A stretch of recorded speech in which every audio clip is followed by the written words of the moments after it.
Yuqorqining davomi o'zaro to'qinishmaslik, o'zaro qarshilashmaslik, hamkorlashib o'rtaq g'alaba qilishni ishga oshirishimiz kerak. Bu qatim Rais Xi Jinping tunji qatim davlat raisi sifatida Amerikaga ziyorat kelyotdi. Amerika Qo'shma Shtatlari har sohadagilar Rais Xi Jinpingni qarshi oladigan pozitsiyada bo'ldi.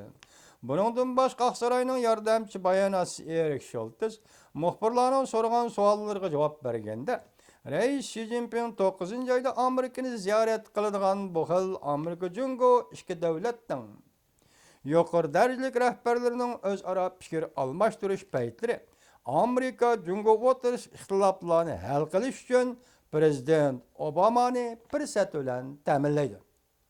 Jungo ile Amerika Qo'shma Shtatlari o'rtasidagi ixtiloflarni hal qilish uchun bu qatamqi suhbat Prezident Obamani fursat bilan ta'minlaydi. Balki ixtiloflarni butunlay tugatilmagandimi, biroq ixtiloflarning doirasini taraytishga bo'ladi.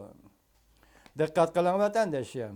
Bu yerda Aqsaroyning bayonot tilga olgan ixtiloflarni hal qilish bu qisqa jumlada diqqat qiling vatandoshim undaqda Jungo ile Amerika Qo'shma Shtatlarining munosabati ikki davlat o'rtasidagi ixtiloflarni hal qilish davriga kirib keldimi? Tahlil qilaylik. Hurmatli Rais Xi Jinping, siz o'zaro hamkorlashib o'rtaq g'alaba qilish dedingiz.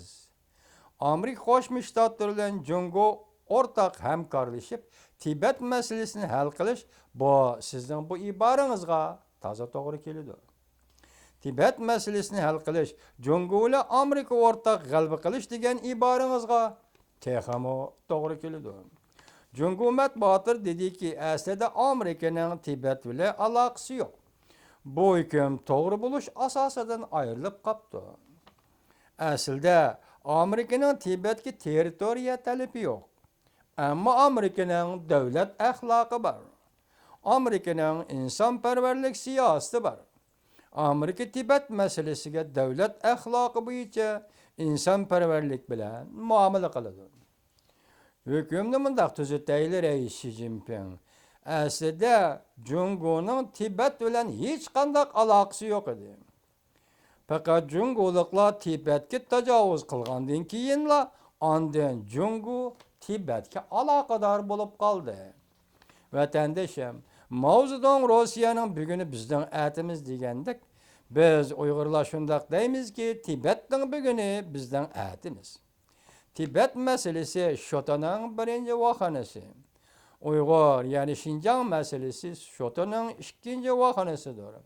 Tibetga uchrab turg'ini Şinjan meselesidir. Bosh elchi Suytiyankay xo'sh xabar anglaysizlar degan edi.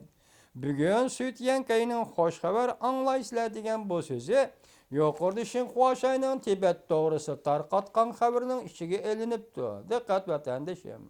Buning sirliq taraflari nima?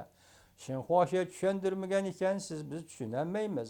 Lekin Suytiyankay bu qatim Xi Jinping Amerika Qo'shma Shtatlariga yetib kelib, Amerika Qo'shma Shtatlarining prezidenti Obama bilan suhbat o'tkazganda sizlar xo'sh xabar anglaysizlar dedi.